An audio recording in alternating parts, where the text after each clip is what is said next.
It's 104.9 Coyote Country. Robert Miguel here with you this morning. Welcome once again, calling in from Dallas, Texas. Professional Q&A moderator and speaker, film critic at BigFanboy.com, show director at Dallas Comic Show. Give a warm welcome once again to Mr. Mark Walters. Hello, sir. Good morning. Hey, buddy. What's going on? Doing great, man. Looking forward to our talk. Yeah, it's going to be a good one. We got some cool stuff to cover this week, and I'm really loving doing this with you. I'm glad we're doing this as a weekly segment. It's going to be fun. I'm having a blast. I'm already getting great response, so thank you very much for getting up early and doing this with me. Now, the big one this week in theaters anyway is going to be Boo Madea Halloween 2. Now, that's not really kind of my thing, and basically the way I look at it is if you like Tyler Perry movies and if you saw the first one, you're probably going to love Part 2, and I'm sure it's going to be the runaway hit for the weekend, right? Yeah, I have no doubt that this movie is going to dominate the box office this weekend. I mean, the timing of it, of course, is perfect. Halloween's right around the corner. And, I mean, these movies always seem to do really, really well. So I have heard that this one, has actually gotten pretty good word of mouth.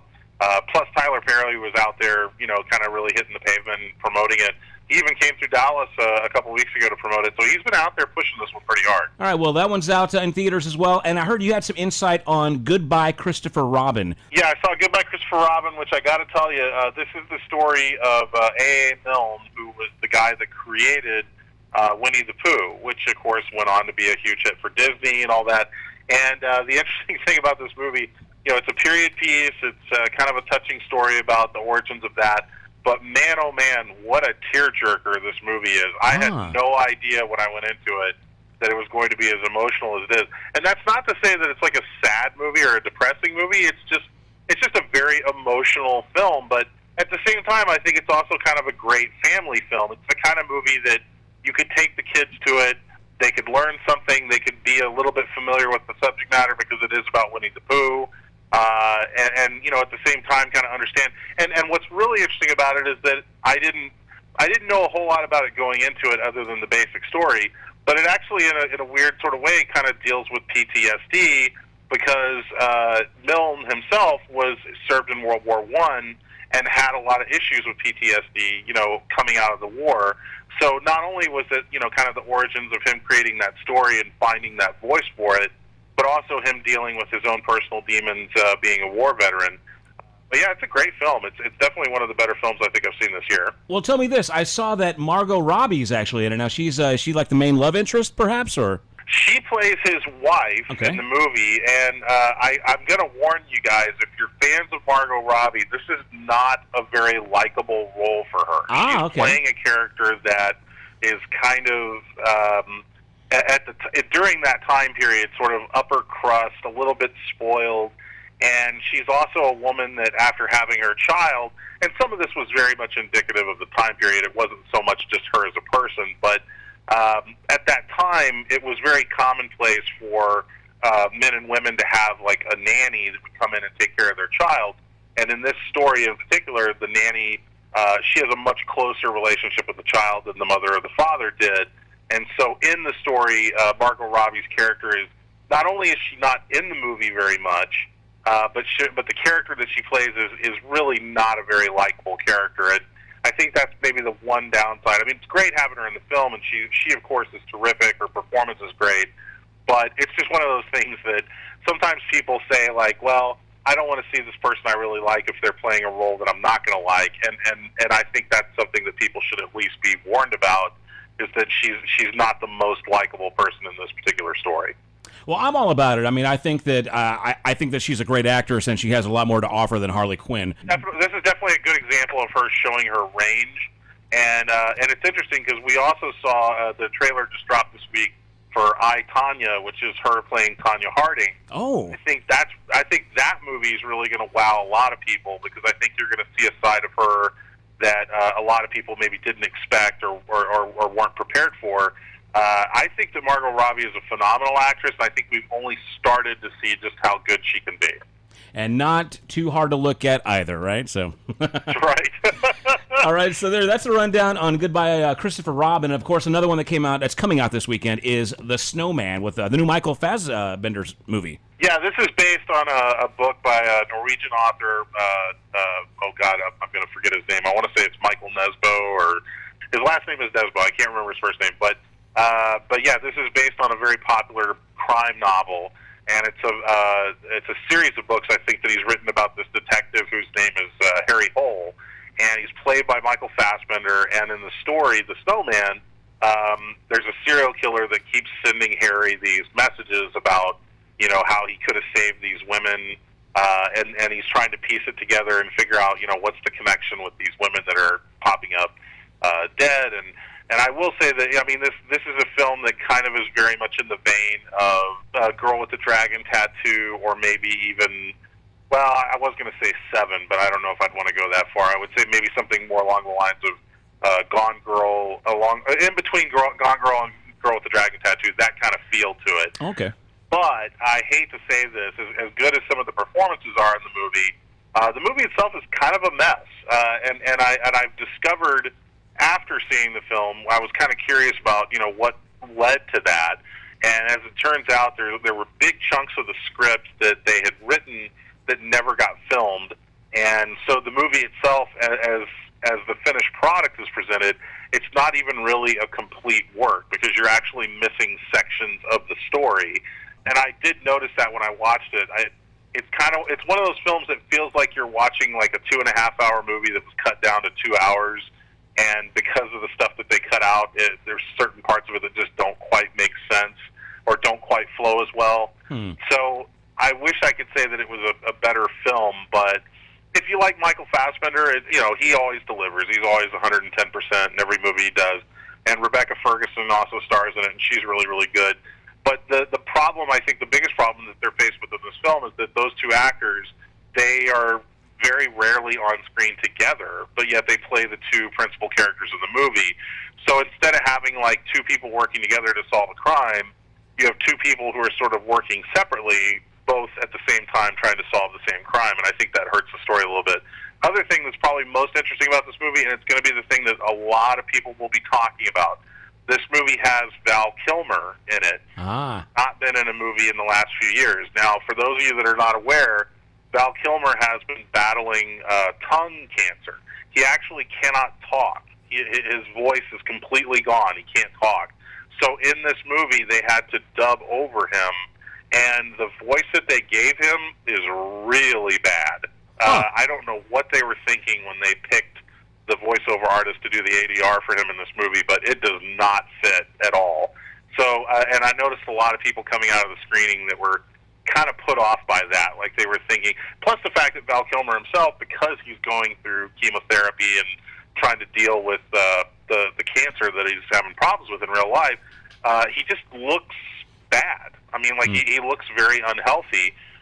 So it was kind of sad in a way. It's like, I was excited to see Val Kilmer back on the big screen, but unfortunately, this is not the Val Kilmer you remember. That makes me sad, because he's been kind of the victim of some internet bashing and some memes and whatnot for a while, for his weight gain or just the fact that he's just not that Batman-esque figure anymore. And I'm sad to hear that, really. So, but well, and the irony there is that you're right. He did have problems with weight gain, but because of the illness and what he's been going through trying to deal with it, he's now had severe weight loss.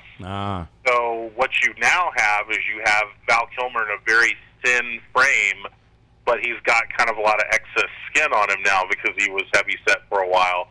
So yeah, it's just unfortunate. I hated seeing him like that. I had the good fortune of meeting Val and interviewing him a few years ago. It really wasn't that long ago. It was like 4 years ago. And at the time, he looked great. He sounded great. He was in really good spirits. And so seeing him like this was a little bit depressing. But at the same time, I'm sure he wants to work, and I'm sure he wants to be, relevant. So I'm sure that for him, being on the big screen in any format is probably something that he feels is very important. So I don't begrudge him at all for getting the work in this film. Well, okay, maybe not the greatest film out there, but let's all go see The Snowman for Val. Let's do it for Val, all right? Yeah, let's do it for Val. All right, so you said there's a couple of new trailers that came out. Let's talk about those. Well, yeah, earlier this week we got a new Black Panther trailer, which, of course, just like that first Black Panther trailer, it looks amazing. I think that Ryan Coogler directed this, same guy that directed Creed and Fruitvale Station, and, it's got a killer cast, Chadwick Boseman, Michael B. Jordan, like all these really great people popping. Lupita Nyong'o, For all you Walking Dead fans out there, Denai Guerrera is in it. So I mean, it's just a wonderful cast. Andy Serkis plays the villain, or one of the villains in the movie, and the effects and everything. It looks really amazing. And what's really great about it is I think we're seeing kind of this new surge of Marvel movies that look unlike anything we've seen before. We can certainly talk a little bit about this with Thor Ragnarok too, because Thor Ragnarok has a very unique style to it and a very unique look to it. And Black Panther, I think, is also, you know, kind of practicing that same sort of motif, in that it's a movie that looks, because the concept of Black Panther is that you have this prince who's kind of like an African prince, although he's not necessarily in Africa.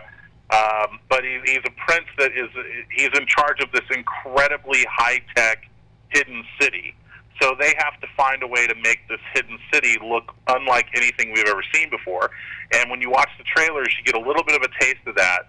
But I think they're saving a lot of that for the actual film, and I think people are going to be blown away when they see the finished product in this film. It's everything I've seen so far, some of the behind-the-scenes stuff that I've been privy to, it's going to look amazing. Well, I'm really looking forward to that one. And you mentioned Thor Ragnarok. That's kind of been all over the media lately. What's the scoop on the new Thor? Well, I got to tell you, man, people are saying, and again, this is one of those things where I've been talking to some of the people that I know on the inside, some people that have already seen screenings of it and whatnot. People are saying this is going to be one of the best Marvel movies, that it's going to be up there like in the top 3, that it's that good. Like, this movie totally redeems.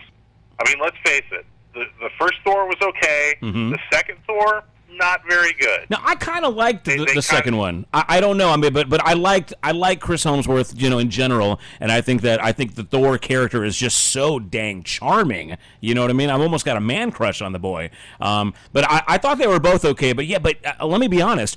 The first initial trailer that came out for Ragnarok, I kind of thought it looked really, really cheesy, and I was not looking forward to it. But so what you're saying is the vibe is that it's kind of coming back around, huh? Oh, absolutely. Yeah, from what I'm hearing, this movie is they went much more in the direction of eclectic and weird, kind of like Guardians of the Galaxy. They went for that vibe, much more so than like the standard superhero movie vibe.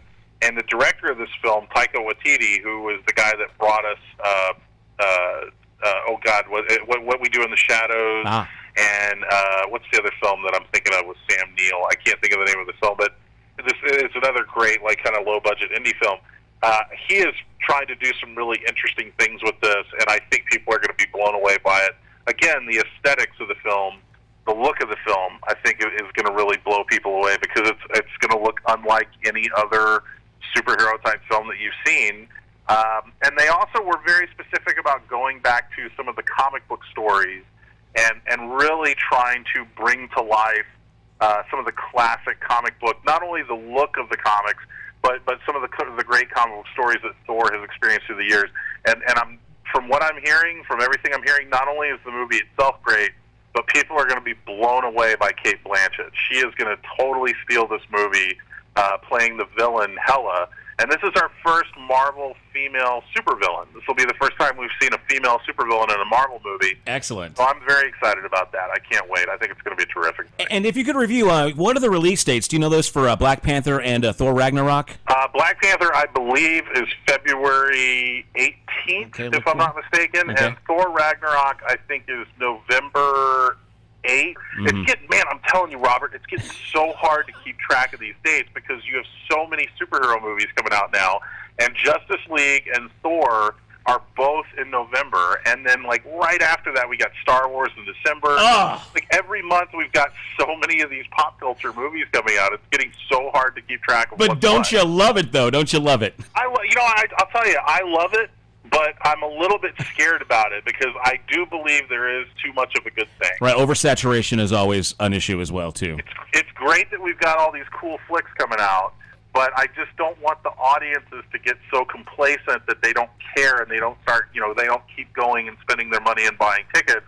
Because if they become complacent, and if there is such a thing as superhero fatigue, then we're going to start seeing these movies dry up really quick. Well, let's hope that does not happen. Well, thanks again, Mark. I appreciate you checking in. Got some great insight, as always. Like I say, I love to hear you go, man. So we're looking forward to these releases this weekend and then, of course, the ones down the line. And we'll talk to you again next week. Again, let's give it up to Mr. Mark Walters, professional Q&A moderator and speaker, film critic at BigFanboy.com, and a show director at Dallas Comic Show. Real quick before I let you go, any cool content on BigFanboy.com you want to mention? The only thing I wanted to plug was that last week we talked about Professor Marston and his Wonder Women, and I posted a very interesting interview that I did, and I wish that I had done this before our chat last week, but I posted an interview that I did with Christy Marston, who is the granddaughter of the real Professor Marston, and she gave me some really juicy inside info on just how inaccurate that movie is. Oh, really? If you want to read some juicy Hollywood gossip, this is something it was an exclusive that I posted on Friday, and man, over the weekend it really just started making the rounds. It's all over the internet now. So if for some reason you didn't see that movie or you're thinking about seeing that movie, read this article on BigFanboy.com. It's going to blow your mind. All right, again, that's going back to last week's episode with Professor Marsden and the Wonder Women. Some insight on there at BigFanboy.com. Check it out, and check out all the other great stuff, because you've got the Star Wars trailer like we talked about up there, all kinds of previews, reviews, and information about comic shows, conventions, all kinds of great stuff. So check it out. Again, BigFanboy.com. Mark, thank you so much again for checking in, all right? Thanks, Robert. I appreciate it, bud. It's 104.9.